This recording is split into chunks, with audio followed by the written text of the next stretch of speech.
Hello there, good people. Patricia here. And today we're going to talk about hair. I know you're like, where did that come from? You do not do beauty. No, I do not. But I do empowerment and conversations about empowerment. And let's talk about Black women and their hair. And how about the most empowering hairstyle that has been around for decades, and that is the Afro. And this is a ripped from the headlines kind of conversation. So we are going to dive into that and talk about what it means when it comes to things that are culturally important and relevant. And it gets, sideswiped. I mean, I don't even know, or whitewashed, or whatever the right term is, but what it means, and a little bit of my own story behind hair and what it has meant for me in the workplace and in the community, and we'll go there. So, but before we dive in, first of all, please make sure to hit the thumbs up button and to subscribe to this channel where we like to talk about things, that seem a little bit all over the place, but they're not, because I am a Black woman who has worked in some significant spaces, has led some large organizations, who has built out a professional network that I'm extremely proud of and that took decades to do, and who's also been learning a whole lot more about taking good and better care of herself. And that's all the things we're talking about on this here channel, right? So share that out with other people for anyone who might be interested, and we will look forward to having new people come join us. So bring them along for the ride. All right. Okay. So I like to tell, because most of the time I have to say, this is where this came from. Just so for context, like, where in the world did this conversation or this topic even come from? Okay. So last week, I believe it was all over the internet about Tracee Ellis Ross, who, if you don't know who she is the daughter of the Diana Ross, who also was known for a big, beautiful hair. And she has gorgeous hair that she could slick back and it could be all thin. And then she can have a 10-inch afro, right? So, and that is something that she's like known for. She's an actress. Um, she's a business owner who, launched a hair products line recently, and very well known, right? In all the spaces. So you can go track, and it's Tracee, Tracee. Anyway, so you can easily find her.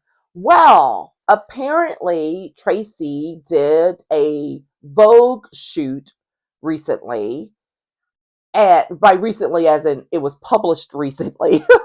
She did a Vogue shoot where they covered her, and they were, she was one of the folks in there about talking. And I haven't read the whole article. I haven't seen the whole thing. I've like bits and pieces of all the stuff, and the thing that blew up as a result was around Tracee's hair, and it's because in this article, her hair got labeled. The title was, they called it a cloud bob. You heard me correctly. Just go Google it. It should probably be around now. They called it a cloud bob. And I remember when I saw that and I read that, I'm like, what the hell is a cloud bob?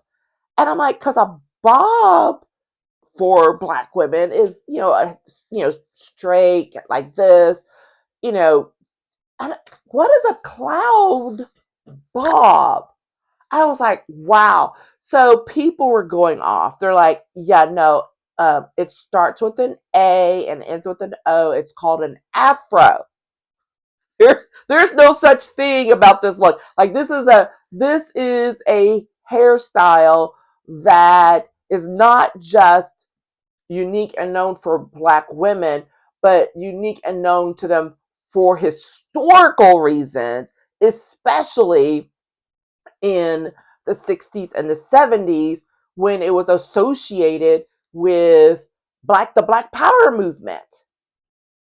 So it was so much uproar behind this renaming, or excuse me, the attempt to rename um, this hairstyle for this magazine. And folks were like, yeah, y'all need to fix that. Y'all need to change that. That's insulting and all of this. And then people were calling for Tracee to say something, which I was like, well, she didn't write that crap, But later on, I saw that she did post something on her socials with a picture of herself in her huge afro, one of her huge afros. Actually, it was a collection of them. It was, where she had styled it a little differently, but it was basically still an afro.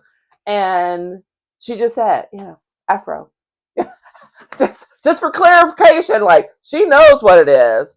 That cloud bob business didn't come. Now, why would people be in all such an uproar about this? Well, here's the thing. First of all, because of the historical context of it, right? Uh, and it being associated with power movements in the Black community and all of that. Go do your homework. Go do your research. I'm not going to do all that here. But also because of the struggle that Black women have in the workplace, in the community, not our communities, but in the communities about our hair. And people who have tried to govern, dictate, all the things about what we should do with the hair that grows out of our head because they don't like what it looks like, or it doesn't meet the quote common standard of beauty. And so there has been, especially after 2020 and all of the horrible things then, there had been this movement back towards more natural. And for women, for Black women, natural means no chemicals, right? So when I say natural, that's what it means. It doesn't just mean an afro, it means not using chemicals on our hair. And I'll go back to that in a second.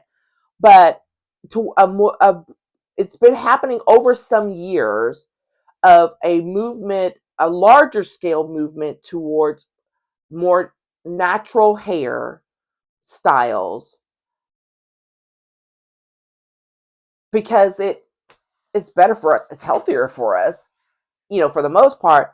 But to overcome and also to acknowledge, what, we have been taking on a lot of heat over the years behind our hair that grows out of our head. And yeah, we're not doing that anymore. And 2020, like I said, and a little bit before that, it just became. Now, I'm going to tell you my own personal story. My own personal story is I grew up with relaxers. That means chemicals, all right? That means someone putting the chemicals on your hair to straighten it out so that it could be, quote, more acceptable. That's how I grew up. We would take, or let's say, taking the heat with a a hot comb. Go look it up. And getting that hair pressed down at night on Saturday before Sunday morning going to church, and hearing that sizzle because you got to get it all straightened out. And there's so much history behind Black women in particular and their hair. I'm not even going to begin to touch all of it because I can't. Like, I'm going to go do. This is for you to go do some homework and some research if you're not familiar with it. But it evolves and grows with you. And I know that some of those things I ended up passing down to my daughter and stressing. You have no idea the amount of money that we've spent on hair and hair care down through the years. People say, well, all women do that in some degree. Like, yeah, but I think black women, woo, I mean, I know that white women would do a whole lot of different things. They would be trying to make their hair curly. We're up here with 4C trying to get it straight out. Like, and this is with me having some product on my hair, right? This would be a mini afro, a little one, But um, down through the years, remember, I went to law school. I went to, college, and I did a lot of activities, but I grew up in mostly white spaces. I I attended schools that were predominantly white my entire life. Some of them even religious. I went to predominantly white uh, institutions of higher education, from undergrad, several choices there, to law school. And I distinctly remember when braids became more popular again. Now, granted, when I was a child, we would have the braids, but it's cute on kids, right? You get your cornrows, get the little beads in there and all that stuff. I have pictures, all the things. But as you grew up, that became less, quote, acceptable, right? And their peer pressure and all of the things. But I remember, fast forward to law school, where I was like, man, because I'll tell you, I don't like taking care of hair. I do not like taking care of my hair. I like to look good and I like for it to look like something, but I don't like doing it. Never have. And so when it became time for me to learn how to take care of myself, it was always just a struggle. And it became more popular to have braids and things like that. And I was like, I can't do that. I'm I'm interviewing for law related jobs. I don't know where I'm going to end up. And the stigma that was attached to is like, oh, if you're a black woman wearing braids, then you must be, a power to the people kind of girl, and you're going to go do work. I mean, like, these are the stigmas that were attached because of our hair and the things that I grew up believing and thinking. And you want to talk about years of unlearning and undoing that trauma, it's still happening. And I am way older now. And so the stigma that get attached to it, of to this day, I've never had braids, and I want some, and I'm going to get some at some point in time, just because, for care, and they call it as a protective style, so to protect your natural hair from the harsh elements and all of that, and being able to do things. The stories about black women in their hair and getting in pools, like, it's a whole thing, right?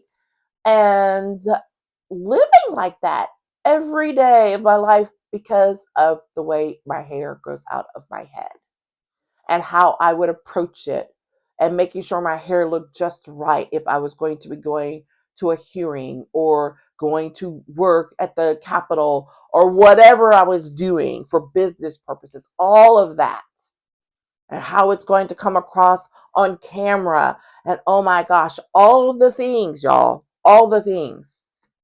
It's a lot. It's a lot. And I think for some of us, as you get older, you start realizing the stuff that's been ingrained into your head, and you start undoing it and, like, literally just rebelling against it. It took me a little bit longer because I truly was traumatized. I remember when I decided to do the big chop because of the pandemic and all of that. So I wasn't going, and I hadn't been going to my old stylist for the longest. So my hair was not healthy. And I was like, this needs to start over. And I struggled. I'm like, and I let it go for so long because I was struggling between deciding whether to go back to, you know, um, using a chemical relaxer or something like that, or how to go natural, all this. And finally, I just went back to the person I trusted the most, who'd been cutting my hair for, I don't know, 20 something years. And I hadn't seen him in a minute. And I was like, I want it all cut off. And he was like, are you sure? Because he was like, yes, I've been trying to get you to do this for a minute. And I did. And but it was very traumatizing getting to that decision for me. Now, people can be out there judging, oh, well, you should be. You don't understand the world I was living with. Like I said, I, for the majority of my life, grew up in or attended schools at predominantly white institutions.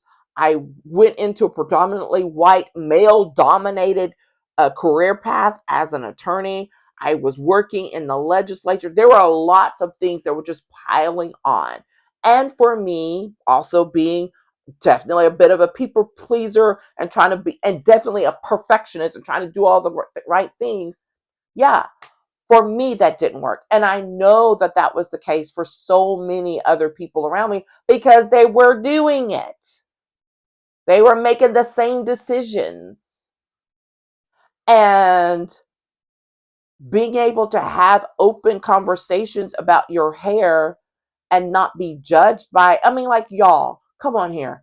There are laws across this country because people were discriminating against black women and now little black boys when they started growing their hair out, whatever, black men, about their hair and trying to regulate what your hair looks like.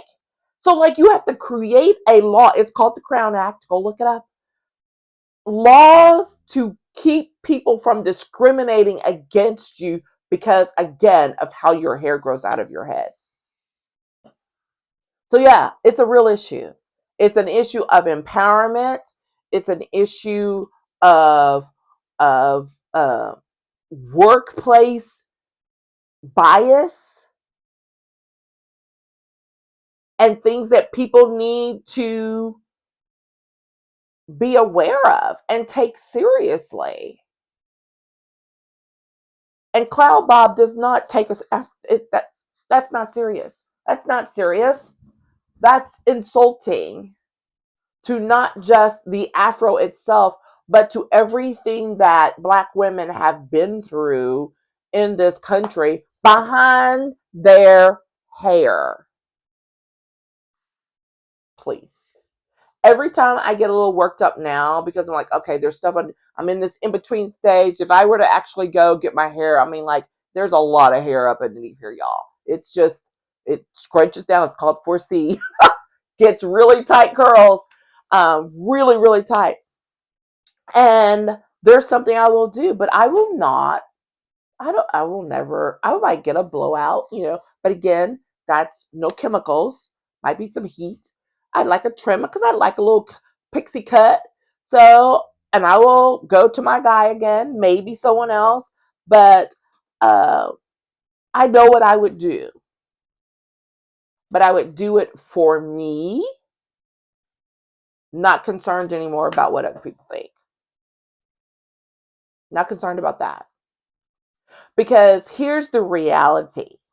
While people are out there renaming classic Black hairstyles to suit their whatever, to suit, I don't even know what to call that, to suit their storyline that they're trying to create to make it cute or whatever, I think you need to be more concerned about the brain power that's underneath all that hair, that's between those two ears and all that hair that Black women bring to our world and our society.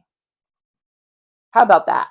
Instead of worrying about what the hair looks like as it grows naturally out of our scalp, how about being more concerned about the brain power, the mental health, the all of those other things that are going on underneath that crown.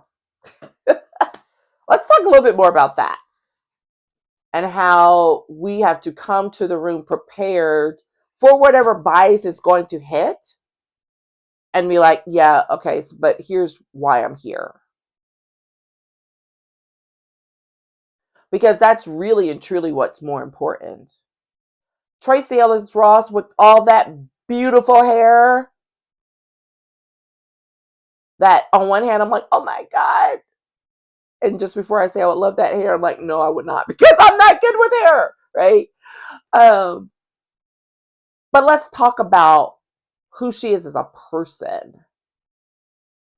The pressure she's felt coming behind her iconic mother and growing up in that household, and what that meant for her to find her own way as an actress, as a entertainer, as a person in the world of fashion and beauty. Because when I tell you, Tracee Ellis Ross knows how to put some clothes together, and her lovely little, when she packs for a trip, you have to go check out, what is it on?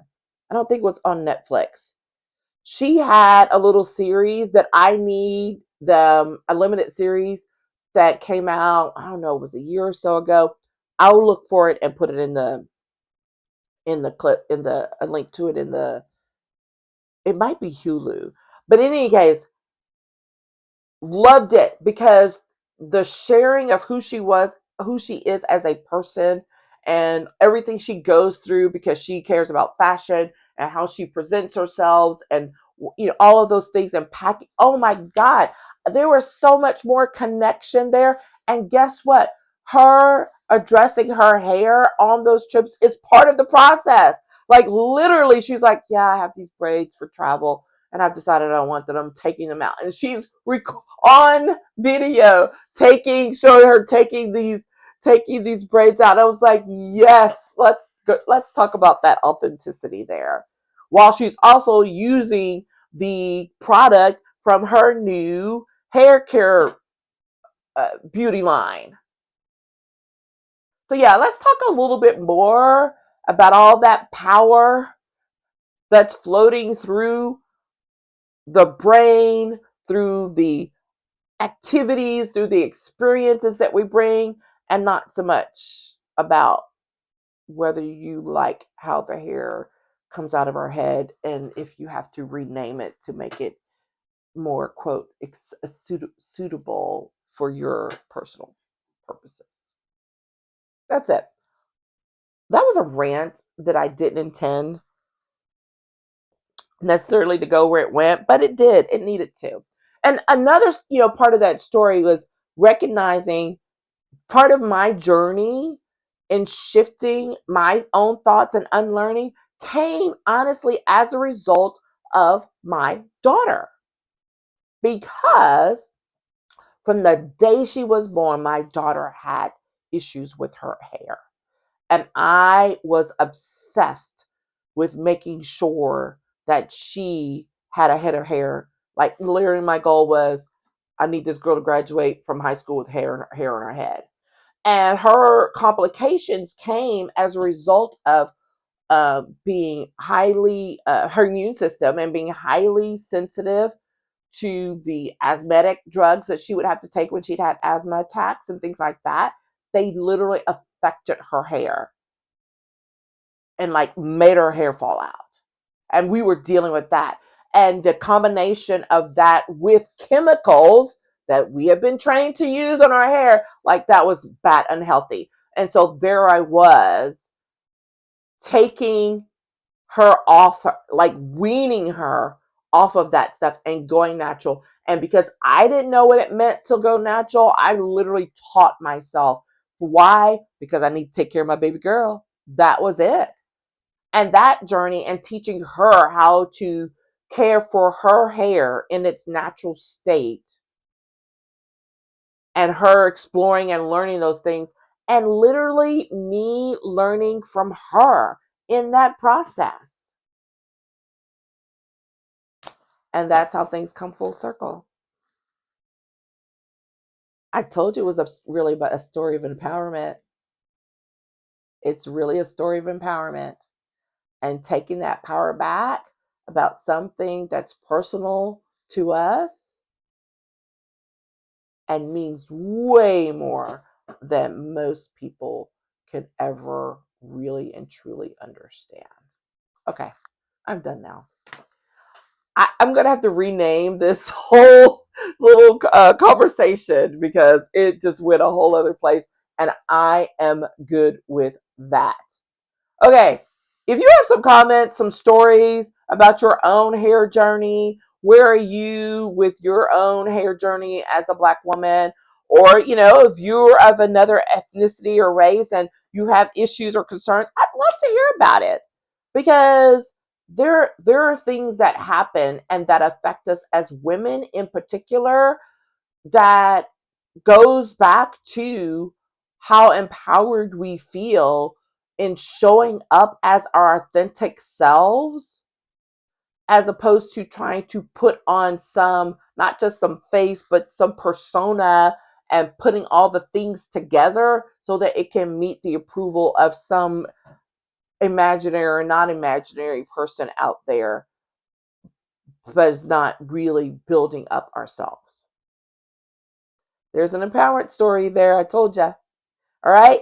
Take care, you all. I'd love to hear from you. Put your comments in the, um, uh, give me your thoughts in your comment section. DM me, all those things, and what you would like to hear more about. I'm going to try and make sure and remember to drop some of those other thoughts and uh, things in the description. All right. Take care. Talk soon.